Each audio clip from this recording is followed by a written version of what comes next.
Família raiz. Raiz é a base. Raiz é o que busca para as árvores água e também nutrientes no solo. Sem raiz, uma árvore não subsiste. Quanto mais profundas as raízes, maiores as árvores. Quando você vê uma árvore muito grande, com muitos anos de vida, não tenha dúvida. A parte que a gente não vê embaixo da terra é maior do que essa que a gente vê. Por isso, o salmista, no Salmo 92, verso 13, ele tem uma expressão muito legal. Ele fala assim, que aqueles que estão plantados na casa do Senhor, eles florescerão nos átrios de Deus. Olha só que legal. Aqueles que estão plantados na casa do Senhor florescem. Não é qualquer um que floresce, não é qualquer um que dá fruto, mas o salmista, na sua linguagem poética, ele define aquele que está plantado na casa do Senhor. Mas como é que a gente pode ser plantado na casa do Senhor?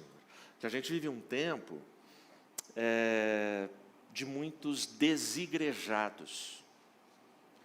Gente que entendeu que dá para levar a fé e a vida sem igreja. Gente que interpretou que a igreja é um lugar de religiosidade, portanto eu levo a minha vida com o meu kit, com a minha família. E isso vai fragilizando famílias. Palavras do baterista agora há pouco, famílias fortes produzem igrejas fortes. Famílias mais ou menos produzem igrejas mais ou menos. E famílias fracas produzem igrejas fracas. Portanto, aqueles que estão plantados na casa de Deus, essa expressão para mim é, eu preciso que a minha família seja bênção na igreja, eu preciso dar a minha parcela de contribuição, eu preciso estar também nos átrios do Senhor. Me parece que essa preocupação que lideranças hoje têm com as igrejas no mundo inteiro, porque o fenômeno dos desigrejados não é local, é mundial. Se a gente conta 1 bilhão de cristãos frequentando igrejas no mundo, você tem outro bilhão fora dos templos. Esse é um fenômeno mundial.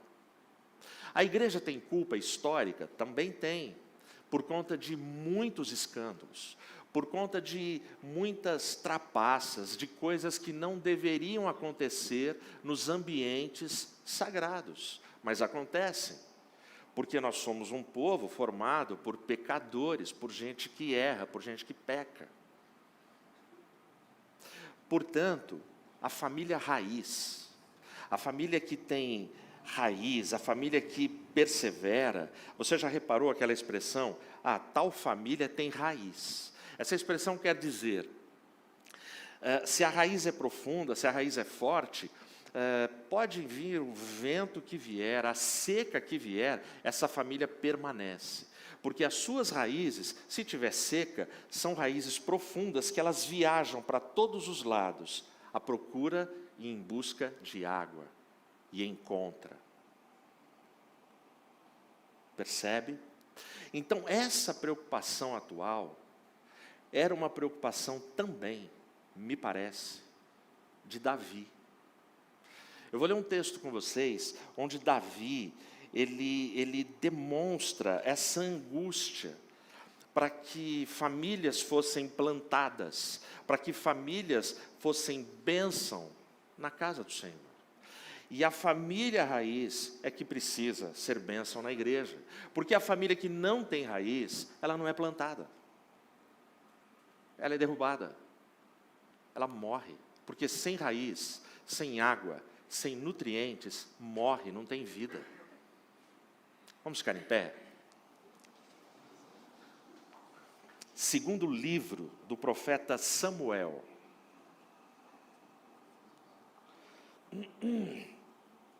Segundo livro do profeta Samuel, capítulo 6, eu vou ler em nome de Jesus, de 3 a 9. Presta bastante atenção nessa leitura, porque ela é decisiva para a gente. E eles colocaram a arca de Deus sobre um carro novo, e a retiraram da casa de Abinadab, que ficava em Gibeá. E Uzá e Aiô, os filhos de Abinadab, conduziram o carro novo. E eles retiraram da casa de Abinadab, que ficava em Gibeá, acompanhando a arca de Deus. E Aiô seguiu adiante da arca. Vai acompanhando o que está acontecendo. Davi mandou retirar a arca da aliança da casa de Abinadab. Uzá e Aiô são filhos de Abinadab. O texto diz que Aiô vai na frente. Mas olha como é que a coisa vai acontecer aqui. E Davi e toda a sua casa de Israel brincavam diante do Senhor com toda sorte de instrumentos feitos de madeira de cipestre, também com harpas, e com saltérios, e com adufes, e com cornetas, e com símbolos. Festa. Eles estão levando num carro, tem uma orquestra aqui, tem muita música. O brincavam aqui não é um termo pejorativo, é um termo de festa. E quando chegaram à eira de Nacon, Uzá estendeu a sua mão até a arca de Deus e segurou-a, porque os bois a sacudiam. Uzá, o nome Uzá significa força. Ele era um cara forte. A eira de Nacon, Nacon significa lugar onde não dá para tropeçar. Mas olha o que vai acontecer aqui. Os bois sacudiram a arca e Uzá teve que segurar. Olha o 7. E a ira do Senhor se acendeu contra Uzá. E Deus o feriu ali por causa do seu erro.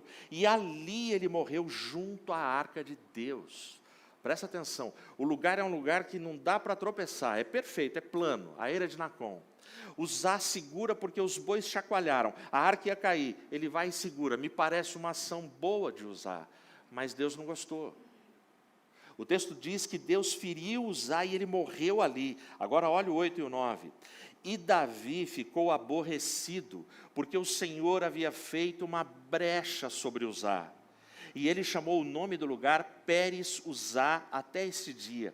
Uma brecha em Uzá, gente, a interpretação é que Deus rasgou as vísceras de Uzá e expôs, e ele morreu na hora, e foi um escândalo ali. E a gente tem aqui, se a gente lesse do versículo 1 em diante, Davi reuniu cerca de 30 mil homens para fazer essa comitiva. Muita gente assistiu. Agora olha o 9 para a gente terminar. E Davi teve medo do Senhor naquele dia. E disse, como a arca do Senhor virá até mim? A pergunta de Davi é a pergunta que eu e você fazemos. Como a arca do Senhor, a bênção do Senhor, a proteção do Senhor, a graça do Senhor virá? Como eu serei plantado na casa do Senhor? Feche seus olhos. Pai, muito obrigado por esse momento. Pai, obrigado pela Tua palavra. Obrigado, Senhor, pela unção que tem nesse texto. Obrigado, Senhor, pelos testemunhos que nós já ouvimos nessa manhã. Obrigado, Senhor, porque a Tua graça nos sustenta e nos fortalece. Obrigado, Deus, porque me deste condições físicas de retornar ao templo. Eu te louvo, Pai, pelas Tuas misericórdias, pela Tua grande bondade. Abençoa-nos, fala conosco, em nome de Jesus. Amém. Pode se assentar.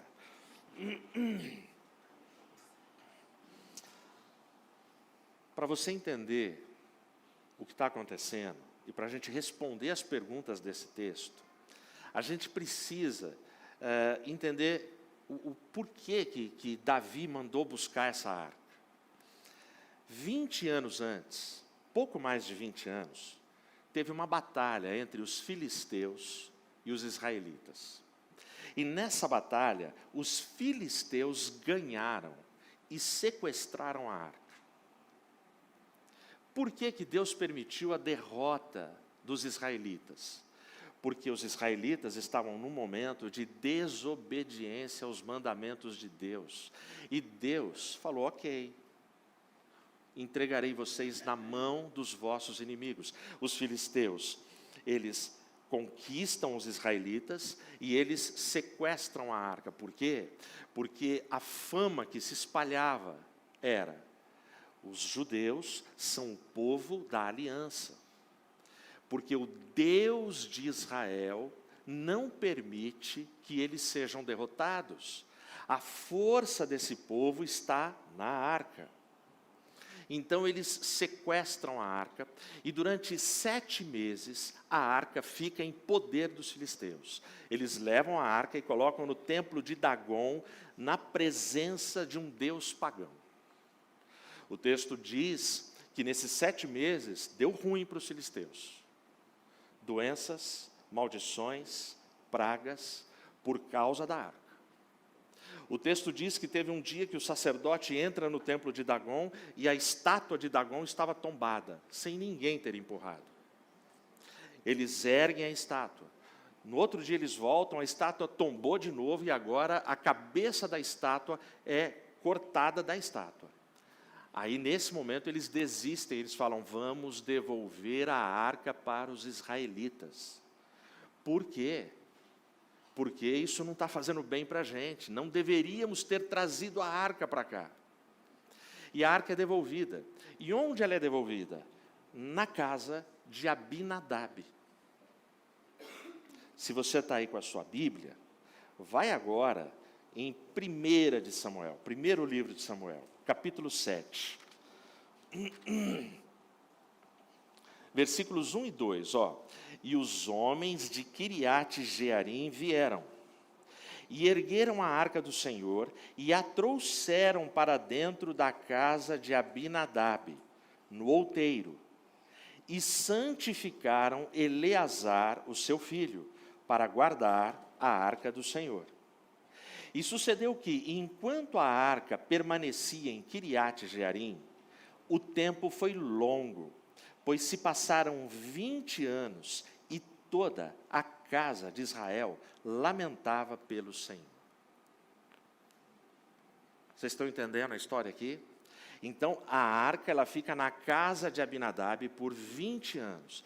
7 meses antes, ela ficou com os filisteus. Agora ela vai ficar 20 anos na casa de Abinadab. Bom, aqui já dá para a gente começar a concluir algumas coisas. Davi, quando ele assume o trono, Davi, ele propõe no seu coração que ele quer trazer a arca de volta para estar no centro da adoração, para que ela fosse colocada no centro do tabernáculo, porque a arca estava há décadas longe do tabernáculo. Isso é importante. O rei Saul sabia da existência da arca, mas para ele era indiferente se ela estava na casa de Abinadab ou se ela estava no tabernáculo, se ela estava no palácio ou se ela estava perambulando. Para Saul, a presença ou não, a importância ou não da arca era indiferente. Davi, quando ele assume o trono, ele fala: não, eu preciso resgatar o culto a Jeová, a Yahvé. Eu preciso trazer a arca de volta. E ele sabia que a arca estava lá na casa de Abinadab, há 20 anos. Então aqui a gente já tem uma diferença de postura, uma diferença de liderança. Davi, quando ele vem para o centro do palco, que é chamado por Deus de um homem segundo o coração de Deus, ele se preocupa com a arca e ele vai buscar essa arca. Bom, e aí Davi vai com a sua comitiva, e a gente chega nesse texto de 2 Samuel 6, que eu li para vocês, de 3 a 9, quando eles vão buscar a arca. Só que deu ruim porque Uzá morreu. Eles vão buscar a arca e Uzá morre. Ou seja, a gente tem uma situação aqui extremamente delicada. É um objeto, é uma caixa, é uma urna, e essa caixa ninguém consegue levar. Num lugar onde não era para cair uma arca, cai porque os bois chacoalham tudo.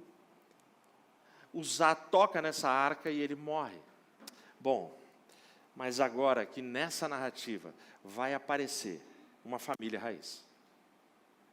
Finalmente, depois de décadas, nós vamos nos encontrar com uma família raiz. E eu vou ler sobre ela para você. E aí, se você está com a sua Bíblia, 2 Samuel 6, versículos 10 a 12. Assim, Davi não quis remover a arca do Senhor até ele, para dentro da cidade de Davi. No entanto, Davi carregou-a ao lado para dentro da casa de Obed-edom, o geteu. E a arca do Senhor continuou na casa de Obed-edom, o geteu, 3 meses. E o Senhor abençoou Obed-edom e toda a sua casa. E contaram ao rei Davi, dizendo: o Senhor abençoou a casa de Obed-edom e tudo que pertence a ele, por causa da arca de Deus. Então Davi foi e fez subir a arca de Deus da casa de Obed-edom até a cidade de Davi com júbilo. Amém? Bom, então agora vamos entender. Apareceu essa família. Apareceu essa família, mas a pergunta que fica para mim é assim: como assim? A arca ficou 20 anos na casa de Obed-edom.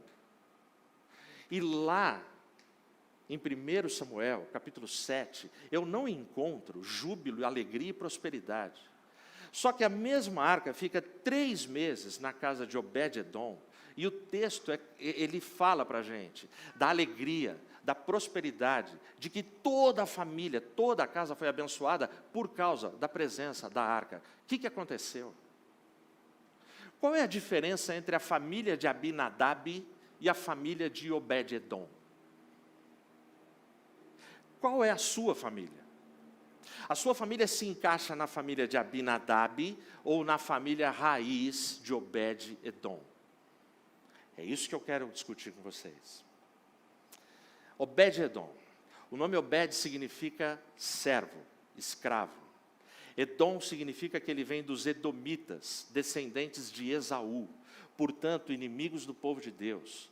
Geteu significa que ele vem de Gate, terra de gigantes, inimigos do povo de Deus. O texto fala que Davi, não vou levar a arca, porque está morrendo gente, mas ele pega a arca, tem uma casa à beira do caminho, ele pega a arca e simplesmente coloca ela dentro da casa de Obed-edom. Obed-edom tem uma casa à beira do caminho, fora da cidade. Isso significa que ele era pobre. Significa que ele não tem recurso. Obed-edom é estranho ao povo de Deus. Obed-edom, ele está ali por acaso, e por acaso entre aspas. O acidente aconteceu ali. Obed-edom não ficaria com aquela arca se Davi não contasse para ele o que era aquela arca. Com certeza Davi contou para ele: olha, essa arca faz 20 anos que está lá, isso, aquilo, tal. Guarda para mim, porque eu vou voltar para buscar. É por pouco tempo. Só que Davi queria entender por que é que a gente não está conseguindo levar. Bom, somente essas características da família de Obed-edom já me empolgam.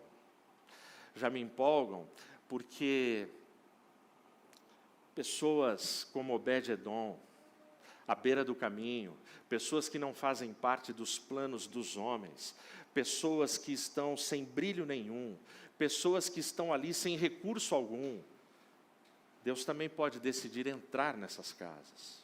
Amém? Deus pode escolher famílias como de Obed-edom. E aí a gente começa aqui a destacar algumas diferenças. Na família de Abinadab, a gente vê ali a questão do dever, da obrigação.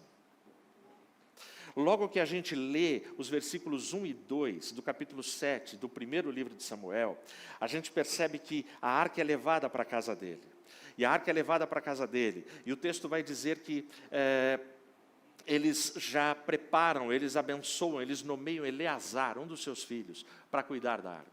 Então ali eu tenho dever, eu tenho ritual. Os caras consagraram um cara para cuidar da arca. Tem uma pessoa que vai cuidar da arca. Ali eu tenho dever, eu tenho um cargo, eu tenho obrigação. Já na família de Obed-edom, você não ouve falar que um foi escolhido, que alguém foi ungido para fazer isso. Não, ali eu tenho uma família feliz, com o prazer de receber a arca. É o prazer do primeiro amor, porque essa é uma família que não conhece toda a história da arca, mas dependeu de explicações do rei e da sua comitiva para aceitar, ficar cuidando daquele objeto.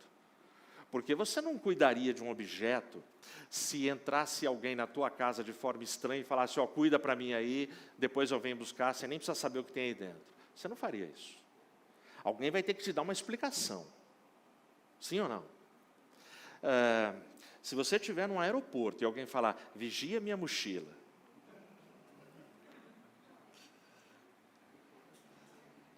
Você vigia? A pessoa vai embora e você fica ali com a mochila, de boa, tranquilo. Ô, Senhor, fui agraciado com uma mochila. Presta atenção. A situação aqui é um caso extremamente delicado.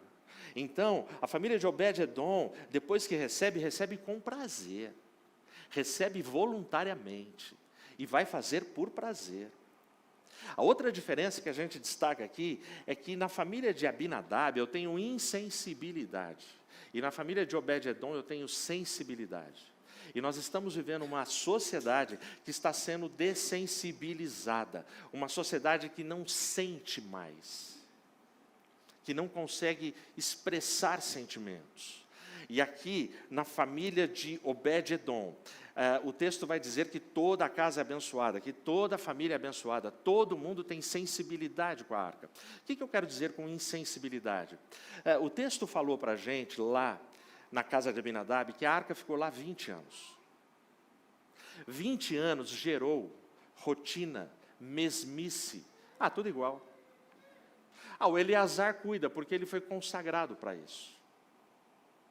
Eu não preciso colocar a mão nesse negócio. Tem outro que vai fazer por mim.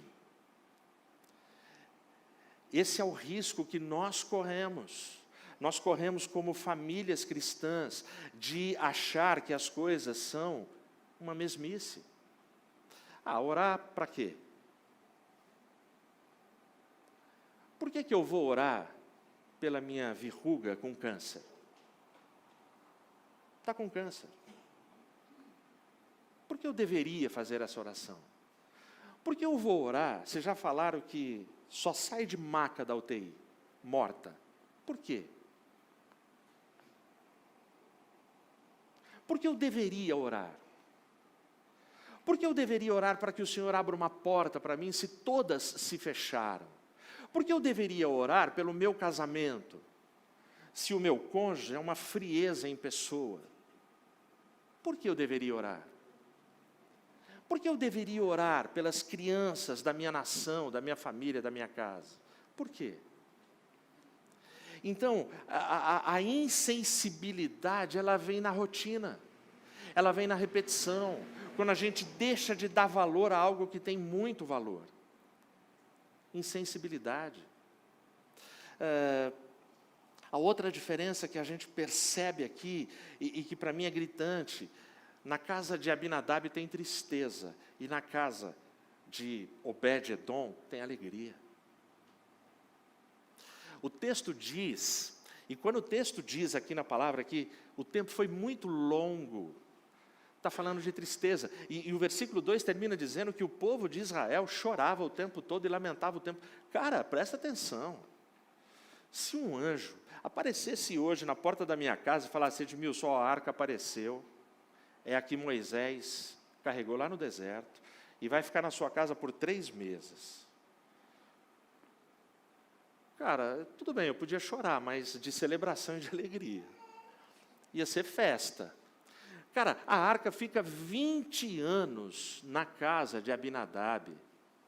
Ela fica 20 anos. E o texto diz que esse povo ficou lamentando por 20 anos, chorando por 20 anos. O que me impressiona nisso, sabe o que é? É o tempo que Deus deu de chance para a casa de Abinadab. A longanimidade de Deus. Quantas oportunidades Deus deu para essa família? São 20 anos, cara. São 20 anos com a arca lá na casa. ninguém liga para a arca. Provavelmente nesses 20 anos, aconteceu aquilo que a gente faz com os móveis que vão ficando velhos em casa. Põe lá no quartinho da despensa. Empurra para lá. Está atrapalhando. Tira do centro. Tira do centro da casa. Então, o detalhe da arca, a arca na casa de Obed-edom, eu fico imaginando Obed-edom, todo dia, a família dele acordando, a família dele durante a semana, todo mundo olha para a arca, todo mundo agradece, todo mundo louva a Deus por causa da arca. Porque ele pensa, caramba, nós fomos escolhidos, nós fomos encontrados, nós fomos achados. A casa de Obed-edom. Bom, a arca, ela é a mesma. A arca que ficou 7 meses com os filisteus, é a mesma arca que ficou 20 anos na casa de Obed-edom, da casa de Abinadab. E depois 3 meses na casa de Obed-edom. A arca é a mesma, não mudou. A arca que foi raptada pelos filisteus, a arca que ficou 20 anos com Uzá, Aiô e Abinadab, e a arca que fica 3 meses com Obed-edom, é a mesma arca, é o mesmo objeto, só que os efeitos são diferentes. O grande erro dos filisteus, quando eles pegam a arca para colocar no templo de Dagon, é que eles confiaram na arca de Deus, e não no Deus da arca. Presta atenção nisso. Os filisteus, eles olhavam para a arca como um amuleto, como um objeto místico que garantia a vitória dos judeus. Tipo o martelo do Thor. Quem é digno? Né? Tipo essas coisas de Marvel. É assim que os filisteus, de forma infantil, olhavam para a arca. Agora, se coloca no lugar da família de Abinadab. A família de Abinadab recebe a arca para ficar lá, ok. Mas a fama da arca já não era boa aí. Espera aí. O exército de Israel perdeu a batalha.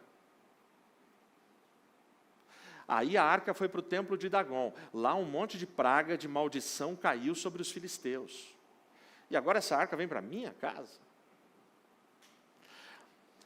A Bíblia não deixa claro se Abinadab e os seus filhos eram sacerdotes ou levitas. Mas a Bíblia deixa claro que Eleazar foi consagrado para cuidar da arca. Isso está escrito.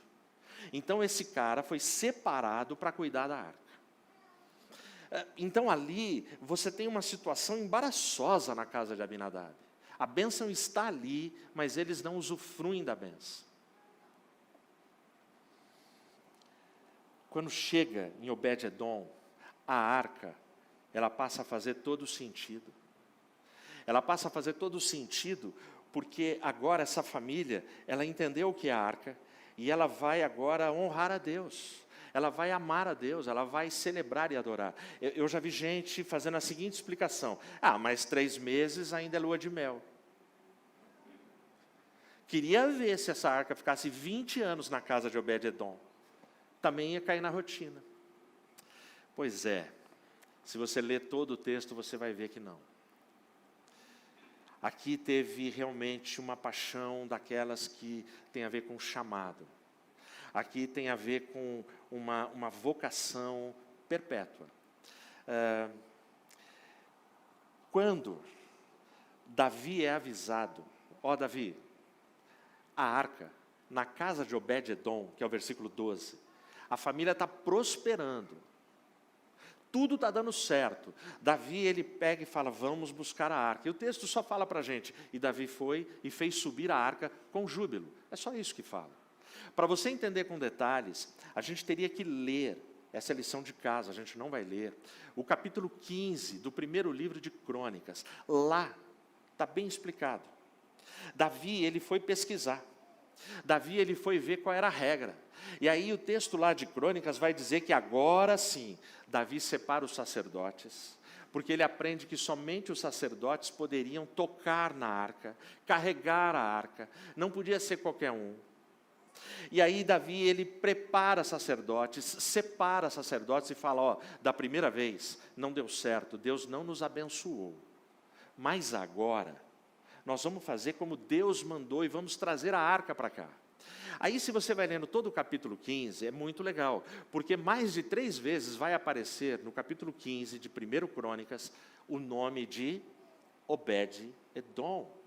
Obed-Edom e a sua casa, eles ficaram tão impactados com a arca, tão felizes com a arca, tão assim, enamorados pela arca, por tudo que ela representava e significava, que eles querem seguir a comitiva de Davi. Lá em Crônicas 15, vai dizer que Obed-Edom e sua família, eles foram os porteiros no tabernáculo, eles queriam estar no serviço perante a arca de Deus. E isso foi por gerações e por décadas a vida inteira, porque eles entenderam voluntariamente o que significava a arca do Senhor. Dos versículos que eu li para você, eu queria que você não esquecesse o versículo 11. E a arca do Senhor continuou na casa de Obed-Edom, o geteu, por 3 meses. E o Senhor abençoou Obed-Edom e toda a sua casa. Presta atenção. O que tinha dentro da arca? Dentro da arca você tinha 3 elementos. A arca tinha as tábuas da lei, os 10 mandamentos, que representam a aliança de Deus com os homens. Na arca tinha a vara de Arão que floresceu. Onde é que você acha a narrativa da vara de Arão que floresceu? Números 17. Lá existe uma rebelião, capítulos antes. As pessoas, os líderes, não estavam aceitando a liderança de Moisés e também não aceitavam Arão como sacerdote. E aí Deus, para não deixar dúvida, falou: Moisés, faz o seguinte, chama os 12 líderes das 12 tribos, manda que cada um separe 12 varas, deixa lá na tenda, no tabernáculo. No dia seguinte, a vara que florescer, significa que é o cara que eu escolhi. Deus já tinha escolhido Arão. Deus já sabia que era Arão. Mas Deus precisava mostrar para o povo de forma sobrenatural quem ele tinha escolhido. E a ordem era, cada cara vai escrever na vara o seu nome, para ninguém ter dúvida. No dia seguinte, quando chegam no tabernáculo, a única vara que floresceu foi a vara de Arão. O que ela representa na arca? Ela representa na arca que você pode sim se converter, aceitar a Jesus, seguir a Jesus, mas quem te escolhe é Deus. Então eu tenho as 2 tábuas do concerto, que é a lei que Deus dá aos homens. Eu tenho a vara de Arão, que significa o Senhor me escolheu. E eu tenho um vaso com maná. O maná, ele representa para a gente a provisão de Deus e os milagres de Deus. Aquele povo caminhou o deserto e o maná todo dia vinha. Só na sexta-feira que vinha em porção dobrada, para que o povo guardasse o sábado. Se você guardasse porção dobrada na segunda-feira, porque sempre tem preguiçosos, né? Vou pegar um pouco a mais, porque daí terça eu não preciso sair para colher. Esse é o problema de muitos anos ser abençoados por Deus. Vai ficando rotina. Quem fazia isso, o maná apodrecia, ficava com bicho. Mas na sexta-feira, ao pôr do sol, Deus mandava a porção dobrada para o cara não precisar trabalhar no sábado. É um negócio absurdo. Para quem acha que é só teoria, é um negócio absurdo, porque Deus não precisava fazer isso, mas fez. Aí ele derrama o maná, que significa o milagre de Deus. E o milagre de Deus é assim, sabe aquela porção que você precisa para segunda-feira? Para terça-feira?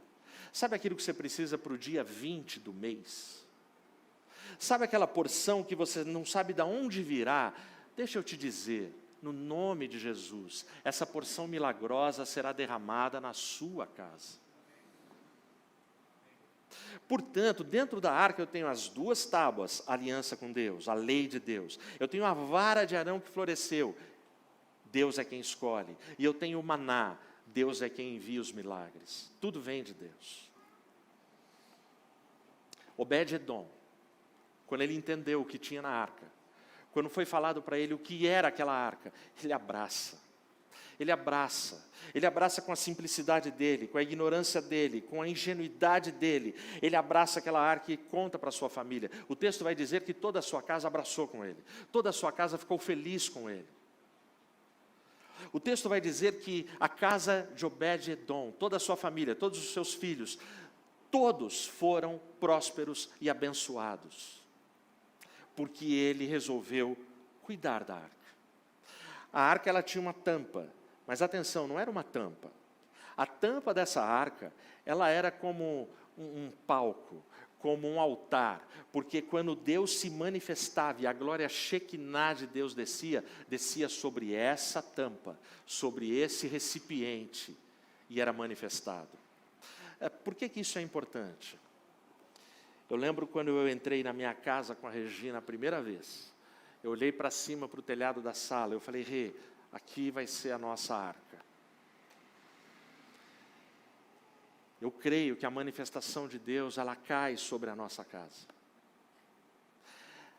Obed-Edom levou a lei de Deus, levou a aliança com Deus, as escolhas de Deus, os milagres de Deus para a sua casa e cuidou, por isso ele foi próspero. Meu irmão, minha irmã, amigo que está acompanhando a gente, leve a lei de Deus para a sua casa.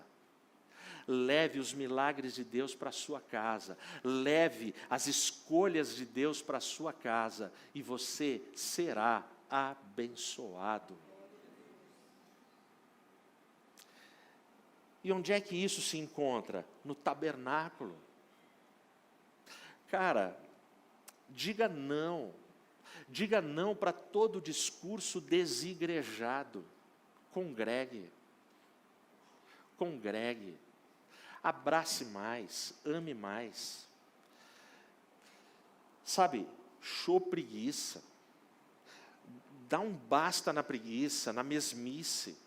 É hora da gente, sabe, virar o disco, é hora da gente virar a chavinha, é hora da gente sair fora da caixa, é hora da gente entender que a gente tem um papel social, espiritual para cumprir. Obed-Edom, o cara passa a ter empatia, passa a ter paixão, passa a ter referência com a arca. Eu e você precisamos ter referência cultural, espiritual, geográfica. Quando Deus chega para Davi e fala, Davi, não te esquece, eu tirei você de trás das malhadas, você é rei agora, você está num palácio agora, mas Davi, não se esquece da sua raiz, de quem você é. Muitos de nós, infelizmente, temos nos esquecido. A gente tem abandonado.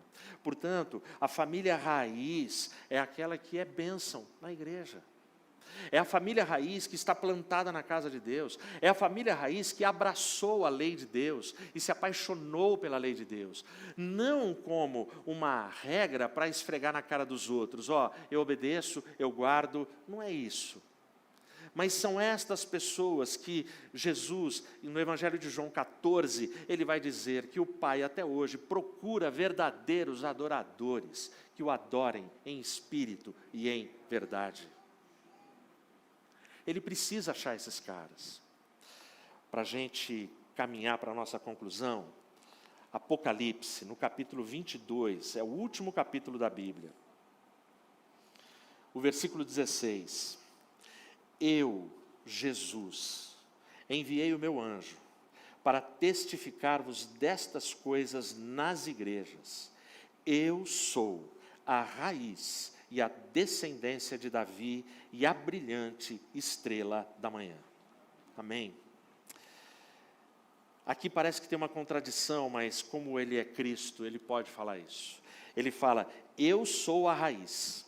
Raiz é base, raiz vem antes, a planta vem depois. Então ele fala, eu sou a raiz de Davi. Ou seja, eu sou antes de Davi. Mas aí ele continua, e eu sou descendência de Davi. Por isso que no Evangelho a gente vai ver, muita gente vai falar que Jesus ele é filho de Davi. É filho de Davi por causa da descendência da família, da genealogia. Mas aqui, Jesus falando, ele fala, eu sou a raiz e a descendência de Davi. Ou seja, Jesus está falando, eu sou antes, eu sou durante, eu sou depois. Eu sou eterno. Família raiz, ela vai encontrar resistência, ela vai encontrar força, ela vai encontrar significado e razão quando ela colocar a Jesus, o Senhor, como a raiz da sua casa. É só assim. A arca a gente não tem o objeto hoje, ainda bem, né? Se tivesse, ia estar numa disputa em algum museu. Mas a palavra de Deus diz que eu e você somos templos do Espírito Santo e que Deus agora não grava mais as leis dele em tábuas de pedra, mas nas tábuas de carne do nosso coração. Você foi escolhido, meu irmão e minha irmã. Você foi escolhido para estar aqui. Você na sua casa tem sido escolhido para estar acompanhando essa live. Você que vai assistir depois tem sido escolhido para acompanhar essa reflexão. Você é alvo dos milagres de Deus. Você é alvo dos milagres de Deus diariamente. De vez em quando surge um milagre espetacular, como que o Sidney testemunhou para a gente. Pô, é muito legal você poder olhar no espelho e falar assim, poxa, sumiu. Aí você vai e faz o exame. Eu também faria. Eu faria umas 3 contraprovas. E o médico fala, não tem mais nada. Não vou nem poder cobrar a cirurgia. Nosso Deus continua sendo o mesmo ontem, hoje e eternamente. Jesus Cristo, Ele quer ser essa raiz e essa descendência na minha casa e na sua casa. Verdadeiros avivamentos começam e se perpetuam com a palavra de Deus, com a graça de Deus, com o mover de Deus na nossa casa e na nossa família. Eu termino com um pensamento muito legal de um provérbio judaico. É um provérbio judaico que eu acho ele perfeito, porque foi exatamente o que Deus fez com Davi. E aí esse provérbio judaico ensina que é o que eu devo fazer com os meus filhos. E essa perpetuação deve se estender de pais a filhos, filhos dos filhos, para que a gente vá passando o Evangelho. E esse provérbio judaico, ele diz assim, aos seus filhos, dê raízes. Somente mais tarde, dê asas. Deus fez isso com Davi. Deus primeiro colocou muita raiz em Davi. Por 13 longos anos. Desde quando Davi foi ungido pela primeira vez, porque Davi por 3 vezes derramaram óleo na cabeça dele, confirmando a unção dele para ser rei. Mas a primeira vez ele tinha 17 anos, foi na casa do seu pai Jessé, quando Samuel derrama o óleo sobre ele e fala, você é o cara escolhido, você vai ser o rei da nação. Gente, Davi ele já estava ungido pelo sacerdote, pelo profeta, ele já podia ser rei, reivindicar o trono. Mas o texto fala que quando Davi é ungido para ser rei, ele volta para cuidar de ovelhas, ele vai para o pasto. E passam-se 13 anos, durante 13 anos. Sabe o que aconteceu? Saul começa a ficar extremamente doente emocionalmente, enciumado, possesso, e Saul tenta matar Davi muitas vezes. Muitas vezes, Davi teve Saul ao alcance da lança dele, para que ele matasse Saul.